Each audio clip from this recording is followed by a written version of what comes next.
Just curious, so can you tell me the process? Like, who drew these maps? Where'd they come from? My understanding is the same as what the public comments have been, that this map came from the governor's office and was written at the governor's direction by his staff. So his staff drew the maps? That is my understanding, at the governor's direction. And then I guess he asked you to carry the bill? You No, didn't have any say in the maps? The governor did not ask me to carry his bill. I don't pretend. In fact, I'd be just flabbergasted if you closely watch my social media. I do not. And that's what I expected, and I don't blame you. But if you had, and if you go back and look, weeks before the governor called the extraordinary, I asked for him to do that. And I'm not suggesting that he just did it because I asked him to in that form. But again, I voted for a different map in 2022. I've continued to support it when it seemed like there was a groundswell and maybe support to do that and consensus building. I made that clear that I hope that would be true. And I guess I'm not sure what's happened in our state or what data we have that has pressed us to do this rather than waiting another 4 years for the next census, which would be following what our Constitution mandates us to do. I think a lot of things has changed. I mean, for as many different members are here, and 23 what data do you have that shows there's been significant change to require redistricting? Well, the composition of this body has significantly changed. I mean, you look around. Composition of this body changes every 2 years. That's irrelevant. Well, no, it's a data point because we've, it's not a data point because of term limits. Right? This body will always change because we have term limits. So that doesn't necessarily reflect a change in the voting patterns of people. But it the point reflects is, the fact that people are not here. All of the majority members that are here now that weren't here in 2022, they might well have been with me. They might have. They might have, but they weren't here, but they're now here now. And so a past General Assembly cannot bind the hands of a future General Assembly. Which is right, why we're able to we should be doing this in 4 years, not today. Well, that's your Thank opinion. you for your inquiry. That's the Constitution's opinion and the opinion of the majority I of reject Missourians, that. as noted by the testimony that's been received. To speak on the bill, Mr. Speaker. Proceed. So everybody in this body knows that redistricting is supposed to happen every 10 years. We can pretend like that's not the case, but you all know it's the case. At that point, we actually have real data to reflect changes in population, not changes in who sits in this chamber, which is completely irrelevant in my opinion. That's fairness. That's in our Constitution. And most importantly, that's the deal we make with the people that we serve. Representation should be based on facts, not political convenience. When maps are redrawn outside that cycle, with no new data, no census, and no legitimate reason, it's not representation, it's not fairness, it's blatant manipulation. It is nothing more than a naked power grab, and it's elected officials choosing their voters rather than letting voters choose their representatives. And let's be honest about who pays the price, because there is a price. Gerrymandering almost always targets marginalized communities. By gerrymandering, we dilute the voting power of communities of color, of low-income families, and the younger people in our state. These are the very communities that most need their government to listen to their needs. But in this body, we don't want to hear what their thoughts are. Instead, their representation is carved up to protect incumbency or partisan gain. Entire communities are being locked out of the process that is supposed to include them. And the consequences are real. Fewer resources for our schools, which in a state that barely funds our schools is really, really frightening. Gaps in healthcare. For people in rural Missouri that don't even have hospitals and can't reasonably reach medical care within a short drive, that should be a very big concern of you. And affordable housing initiatives are stalled, which in my area is a big concern of mine. When we silence voters, we strip the communities of the resources and the policies that they need. We cannot claim to serve the people while bending the rules to serve ourselves. When we redraw maps outside of the census, when we silence communities for political gain, we undermine democracy itself. And this body should not tolerate that. If you vote for this, you are saying the rules don't matter, that power matters more than fairness, and some votes are worth more than others. That's not democracy. That's discrimination that's hiding behind a map. And let's not sugarcoat what this really is. This is nothing more than the Republican Party pandering to Donald Trump and his agenda. We all heard the directive. We're not stupid over here. We know where this came from. And it's not the governor's office. This isn't policy making. This is cowardice. Instead of listening to the people we represent, you are twisting the process to protect Trump's grip on power and tip the scales in his favor. Everyone in this chamber took an oath to represent our constituents, not to represent Donald Trump. We don't have a party boss. We're not supposed to be doing this for our own reelection campaigns. If you care about the integrity of this chamber, if you care about fairness, if you care about your constituents, then you need to reject gerrymandering and stand up for fair and transparent maps. Because if you support this bill, that is a betrayal of the people that you serve. Thank you, Mr. Speaker. Mr. Speaker, I oppose this bill. Given time and grace by this body, I'd like to explain why. 2 weeks ago, a colleague of mine drove to the middle of Wayne County in my district. We met at a senior center where we met the board president and the director. With a spreadsheet, they explained how last year they fed 40,300 meals to our seniors. On every meal, they lost $1 and a dime. Not only is the director there serving that facility, she works at 4 or 5 others. 32 facilities in southeast Missouri serves more meals than St. Louis and Kansas City combined to our seniors. The struggles they have are amazing. The challenges they've overcome to make sure nobody goes to bed hungry is just of a hero's nature. I so appreciate what they've done. Through all of this, they never said, we're going to quit.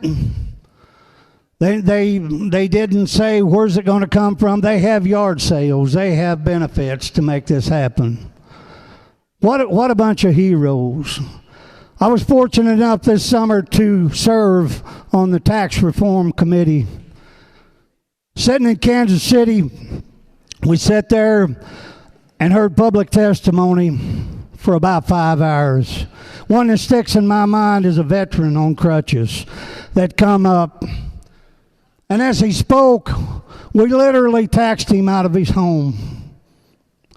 We sent him to the house, somebody that had been wounded in war for our freedom. We said...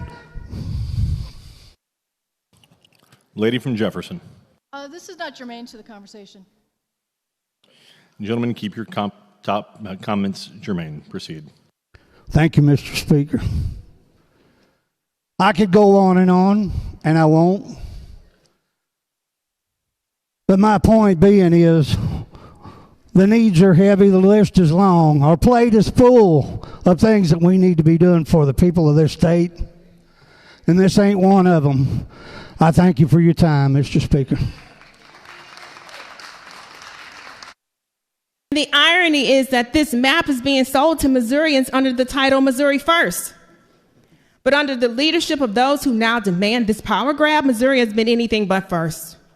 We rank 35th in children's health and 33rd in education. We are 42nd in maternal mortality, with mothers dying at rates far worse than much of the country. We are 47th in healthcare disparities by income, where poor families are punished for being poor with worse health and shorter lives. Our life expectancy is below the national average. I do not consider these just numbers. These are our neighbors who have been buried too soon, our classrooms that have been underfunded, and our babies who will never celebrate their first birthday. If this legislature truly cared about Missouri being first, we would invest in health, education, and working families instead of investing taxpayer dollars in partisan maps that silence them.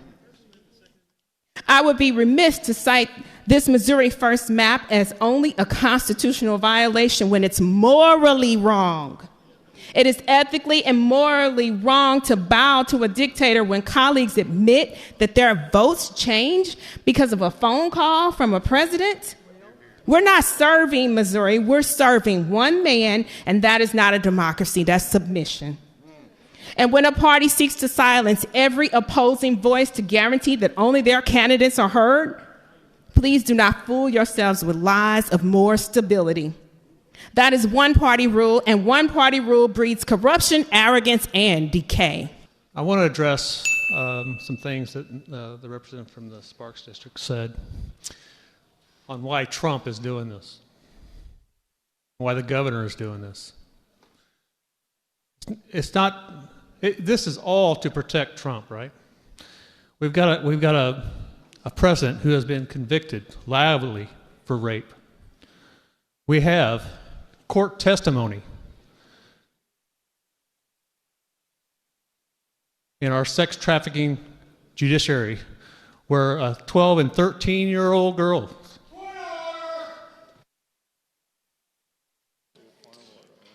Gentlemen, state your point of order.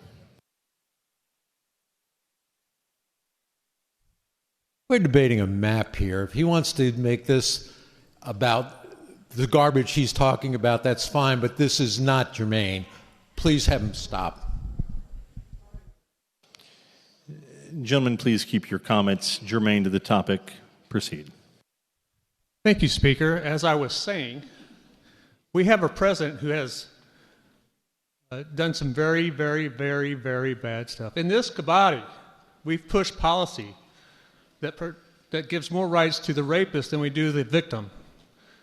In this body, we're gerrymandering the districts for Donald Trump to protect him in the House. If he loses the House, that's where inspections and where they investigate crimes, unconstitutional crimes. And this bill for redistricting is designed for him to protect himself from getting those investigations up against him.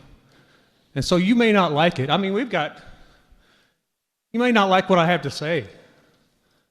But the governor said this was about conservative values. When was that conservative values? When do you support a convicted rapist with policy like this? It is germane. That's what this policy is about.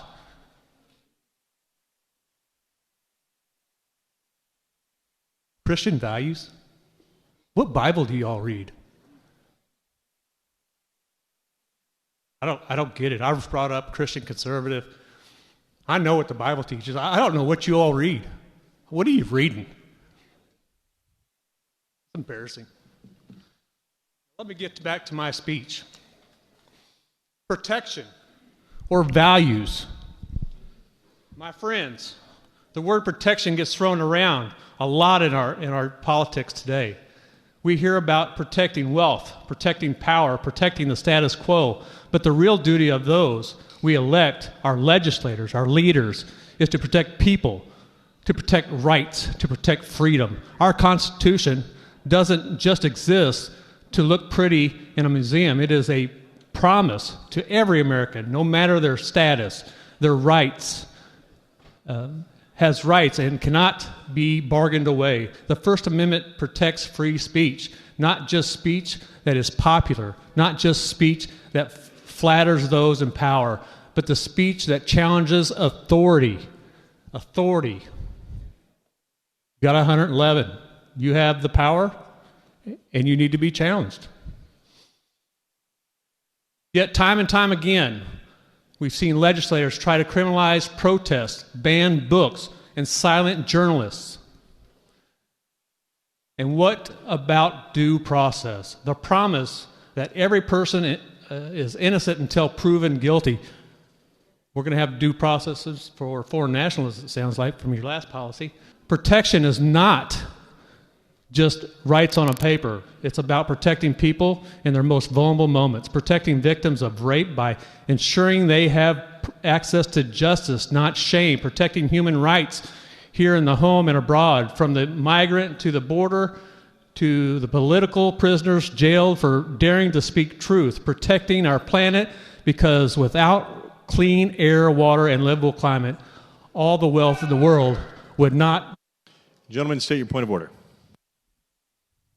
Mr. Speaker, once again, the gentleman is not speaking on the bill at hand. He should sit down and let someone else speak to the bill at hand. Lady from Jackson. Mr. Speaker, with all due respect, we had to listen to a speech about dandelions earlier, so I think that American priorities are certainly in order. Thank you. Gentleman's point of order is well taken.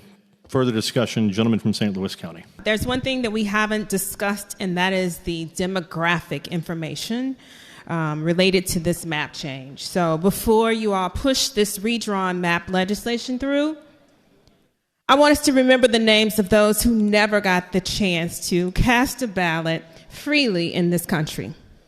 Jimmy Lee Jackson, a 26-year-old church deacon in Alabama, was gunned down for marching for voters' rights. Medgar Evers, assassinated in his own driveway for registering black voters. Viola Luisa, a mother of 5 from Detroit, murdered on an Alabama highway because she believed in freedom. Herbert Lee, killed in Mississippi for his work with the NAACP. Lamar Smith, a World War I veteran, shot on a courthouse lawn for organizing voter registration. George Lee, a minister, murdered for encouraging his community to vote. Jonathan Daniels, a young seminarian, killed while shielding a black teenager. James Chaney, Andrew Goodman, Michael Schwerner, murdered in Mississippi for daring to register voters. These names may appear as footnotes in a history book or be engraved in an unmarked tombstone, but they remind us that the right to vote in America has always been paid with blood. The 14th Amendment was ratified in 1868 in the aftermath of the Civil War. It promised that no state shall deny any person the equal protection of the laws. The amendment was written in ink and in blood. After thousands of newly freed people were massacred during Reconstruction for trying to live as citizens. Nearly 100 years later, the Voting Rights Act of 1965 was passed after Selma, after the beatings on the Edmund Pettus Bridge, after murders like those of Jimmy Lee Jackson and Medgar Evers. Congress finally said, enough. The right to vote is fundamental, and the tricks or partisan maneuvers cannot carve it away. And we must also remember Dr. Martin Luther King Jr. He marched, he was jailed, he was beaten, and he was finally assassinated in Memphis while standing with black sanitation workers demanding dignity. He understood that voting rights, civil rights, and economic rights are bound together. His murder was driven by his desire to procure the right to vote in everything voting is supposed to protect: our humanity, our voices, and our right to live in dignity. His life is proof that the fight for representation is more than an abstraction from the left. It cost flesh and blood. And now, here we stand in Missouri. Article 3, Section 45 of our Constitution is clear. Congressional districts are drawn after the census, not whenever those in power choose. Section 10, which some point to, refers only to state legislative districts. To confuse the two is to misread the law. To deliberately misapply them is to betray our oath. If we sanction this mid-cycle redraw, we will be joining the long and shameful line of the states that have used legal language to silence voters rather than to protect them. People are telling us at town halls that they feel trapped in a system where representation feels like a string of broken promises. That sense of being trapped is precisely what fueled the Boston Tea Party. Ordinary people demanded representation because they knew taxation without representation is tyranny. We cannot afford to be a people who trade away democracy for the promise of a single issue. We cannot exchange freedom for bans on abortion or the stripping away of women's rights. Tyranny always asks us to sacrifice one liberty in the name of safety. But when one falls, the rest follow. And then when we hear it said out loud that the representative declared he hopes Missouri will only send Republicans to Congress. Does that sound like valor? Does that sound like leadership? I hear greed. I hear pinky in the brain world domination. That is the end of choice and the end of accountability, and it is a betrayal of every Missourian who deserves to choose representatives who understand their voices and fight for their communities. If you doubt the human cost of these lines, listen to Kansas City and Terrence Wise. That seat is not Emmanuel Cleaver's seat. That's my seat, my voice, and my community's voice that's being snatched away. That is what real representation means when students like Annabelle Cash, Grant Smits, Brownie Wine Miller, and Naya Fritz had their art displayed in the United States Capitol through Congressman Cleaver's office. Every child in our neighborhoods could see possibility. That Washington is not just a distant place, but one where their voices, their art, and their dreams belong. Gerrymandering tells those same children to sit down and be quiet, and I refuse to accept that. The 14th Amendment was written in blood because states abused their power. The Voting Rights Act was written in blood because states abused their power. Today, if we twist Article 3, Section 10 into a blank check for mid-cycle gerrymandering, we will again be sanctioning an abuse of power. We will be telling Missourians that their voices are less than partisan ambition. That's not equal protection, that's not democracy, and that is not constitutional.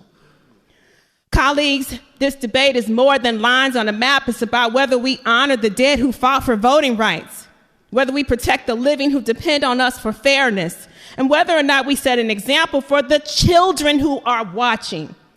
If we allow this, we will tell them that democracy is negotiable. I refuse to do that. I stand for the Constitution. I stand for the people, and I urge you to do the same. History is watching us. Let it be said that Missouri stood on the side of democracy. We've heard it said by some that Republican action on redistricting is shameful. But is it shameful to uphold the Constitution? Is it shameful to reflect the will of the people who elected us? And is it shameful to stand firmly for the values that Missourians, our neighbors, our communities, our families sent us here to defend? No, it is not. What is shameful is threatening elected officials in their homes.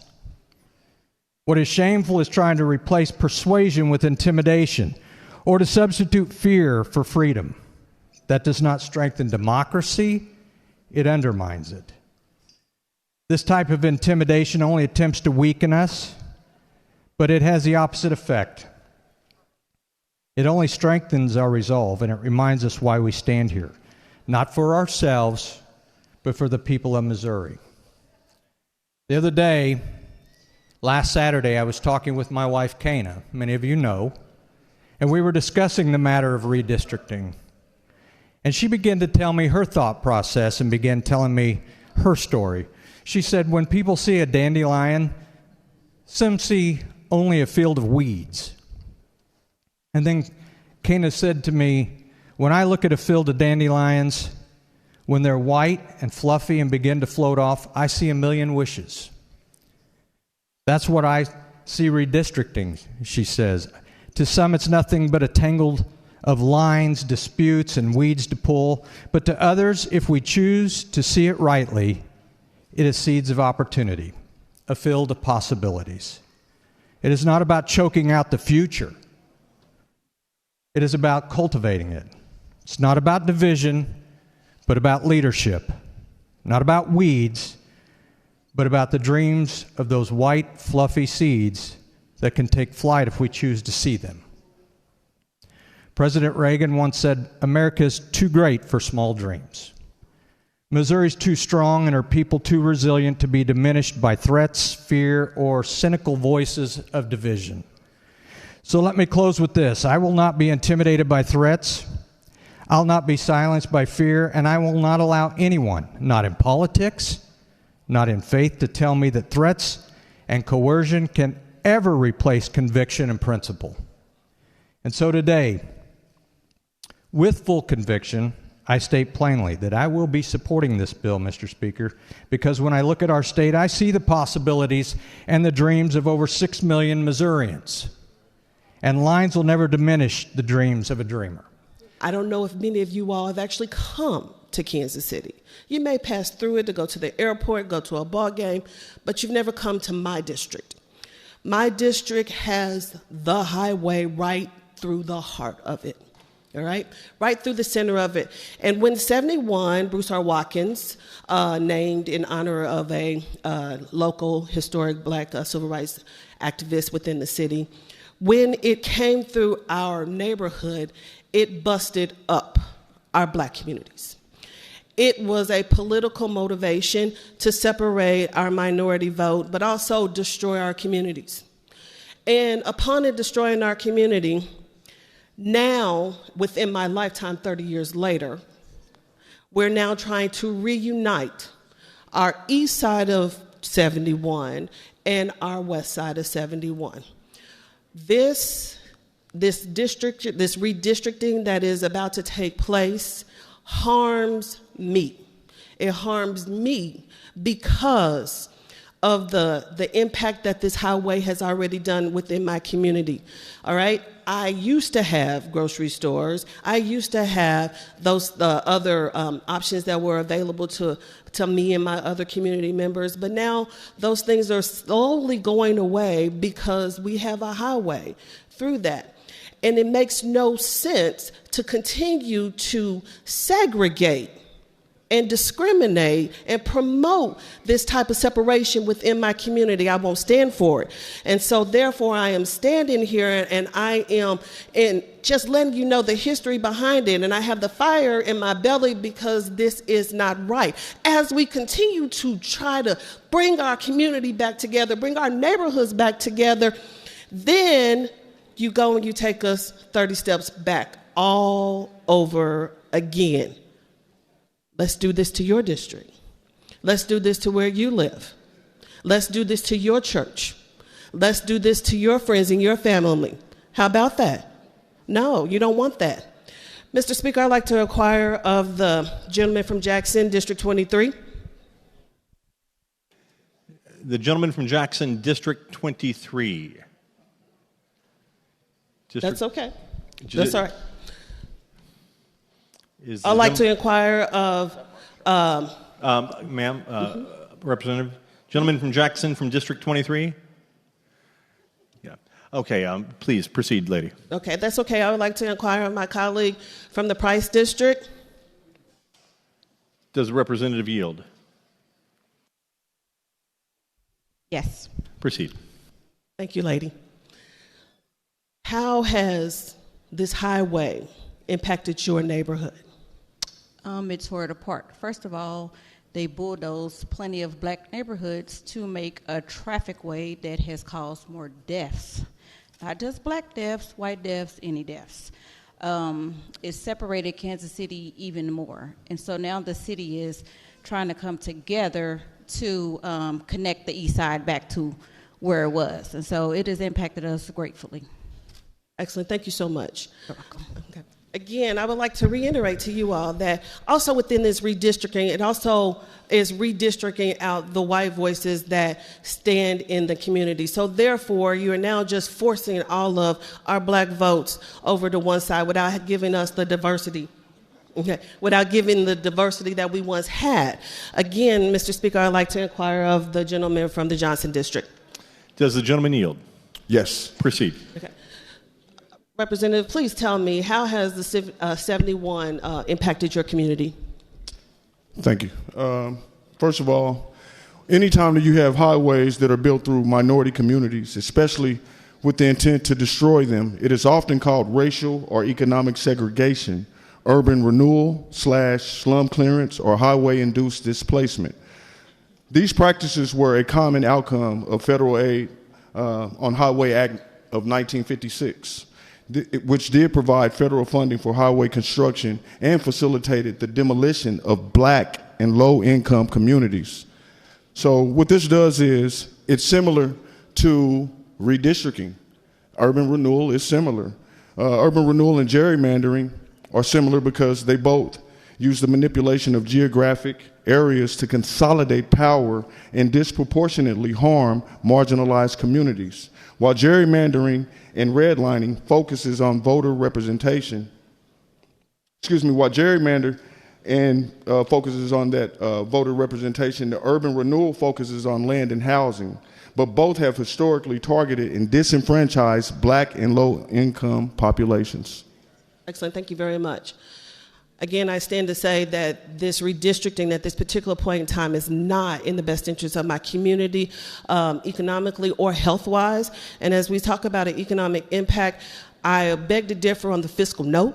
The fiscal note is saying that it's a zero cost, and that is not true because there's an inherited cost of the additional lawsuits that are going to be taking place as we can continue to offer opposition into this redistricting, but also at the same time, the administrative costs that's associated with all of our election officials and boards that will have to go back and now go rearrange and reshuffle our voters, and then also the ability to have that public engagement and transparency. And so that is what's missing in this particular process, is because as we continue to go through and we are saying that we want to go and redistrict, the communities have not yet had an opportunity to have a say. That is not right. I oppose this bill, and I implore you to vote the same. With all due respect to my colleague, this is unconstitutional. The Missouri Supreme Court agrees. The governor who called us here in the petition agrees, and yet we're doing it anyway. The governor's petition cites specifically Article 3, Section 45 as the power of the legislature to redistrict. And while the sponsor cites to Section 10, that only deals with state legislative redistricting. He cites to a case from 1910 that says that the legislature may from time to time redistrict. However, that's true under the Constitution that existed in 1910, the 1875 Constitution, but under the 1945 Constitution, we removed that language. The fact that the Constitutional Convention in 1945 removed that language is evidence of its unconstitutionality here. But moreover, at the start of this regular session, there are 111 Republican members of this body. Representatives filed 1,606 House bills and 168 resolutions, joint resolutions, concurrent resolutions, House resolutions. None of them dealt with redistricting. You brought us here to do what the legislature rejected doing 3 years ago and didn't even think about earlier this year. Meanwhile, our schools receive the lowest state funding of any state in the country, and we're going to have a hearing tomorrow to try to strip local funding from the schools as well. The life expectancy in Caruthersville is lower than the life expectancy in Ethiopia. And today, or in this year, we removed $1.5 million designed to keep their only remaining hospital afloat. Utility rates for Missourians have gone up double digits this year. And we passed a bill to make it easier for them to go up in the future. The gap between the haves and the have-nots has never been wider. Today alone, 4 Missourians are going to die of a drug overdose. 4 other Missourians will die by suicide. 3 will die on our highways. 26 will declare bankruptcy. 800 will be laid off or fired. 1 in 4 school districts can't afford to teach kids 5 days a year in Missouri. 1 in 8 Missourians lives in poverty. 1 in 20 woke up this morning hungry, will go to bed hungry tonight, and will wake up tomorrow hungry again. Meanwhile, our farmers are dealing with unconstitutional tariffs. Our citizens are dealing with unconstitutional barriers to their health care. Our workers have to go to work sick. Our youth can't afford college. Gentlemen, state your point of order. Sir, I'm not seeing where this is germane to the subject. Gentlemen, please keep your comments germane. Proceed. I will point out that this was sold as a Missouri First redistricting, and so I'm trying to talk about the priorities of Missouri. We wouldn't have to be here if the majority in Washington was doing what they were elected to do. They posit that there's a red America that benefits only from taking power from a blue America, and that there must then be a red Missouri that benefits only when it's at war with the blue Missouri. They think it's a battle fought for the President of the United States' benefit, and he believes, like all battles, it's fought by an army of suckers and losers. My question is, were you all terrible conservatives 3 years ago when you rejected this map? Or were you terrible conservatives earlier this year when you never even thought about this map? Or both? I suggest that the majority do what the Republicans I grew up admiring do, and said that we should all do, and just say no. Thank you. The entirety of last session, I probably rose to speak on a handful of topics. This might be my fifth time at the mic. I realize that this building, the most effective way to get things done is not speaking on the floor, but sometimes situation and circumstance dictate that those are unavoidable.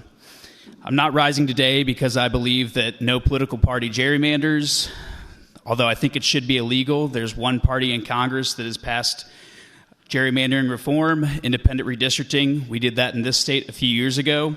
I hope next time it's introduced, it'll receive bipartisan support. I've seen folks that say, hey, Illinois gerrymanders as well. Like I said, I hope it will receive bipartisan support. I'm rising today because the changing the rules and norms mid-game is just blatantly wrong.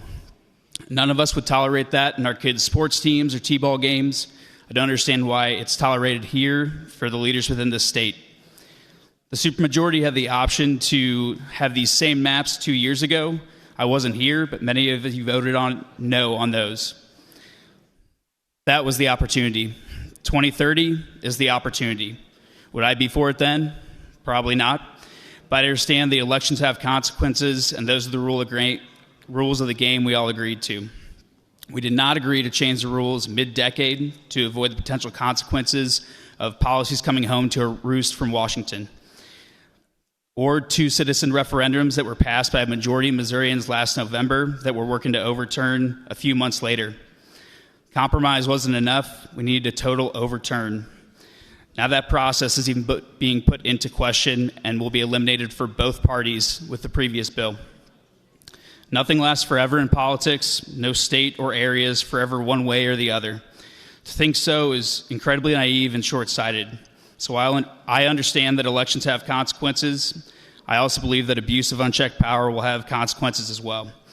I urge my colleagues in the chamber to vote no, and urge those watching at home to pay attention to who thinks the power should be the be-all, end-all, or whether the power should be the be-all, end-all, or whether a bill is right or wrong should have any consideration. Thank you, Mr. Speaker.